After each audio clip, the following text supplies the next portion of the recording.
প্রত্যেকটা আত্মা আল্লাহর কাছে সংরক্ষিত থাকে। প্রতিটা রুহু, প্রতিটা মানুষ মালাকুল মউতকে দেখতে পায়। আপনিও দেখবেন, আমিও দেখব। মুমিনদের কাছে এসে মালাকুল মউত একজন যুবকের বেশে সাদা ধবধবে জুব্বা পরে সুগন্ধি মেখে মুমূর্ষু ব্যক্তির শিয়রে বসে বলে, ইয়া আইয়াতুহান নাফসুল মুতমাইন্নাহ, হে প্রশান্ত আত্মা, উখরুজি ইলা মাগফিরাতুল্লাহি ওয়া রিদওয়ানি, আল্লাহর ক্ষমা আর দয়ার দিকে বের হয়ে আসো। বলা মাত্রই মুমিনের আত্মাটা স্মুথলি বের হয়ে আসে।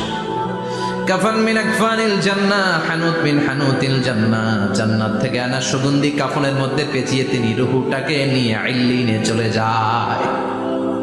সরাসরি দেখে মালাকুল মউতকে।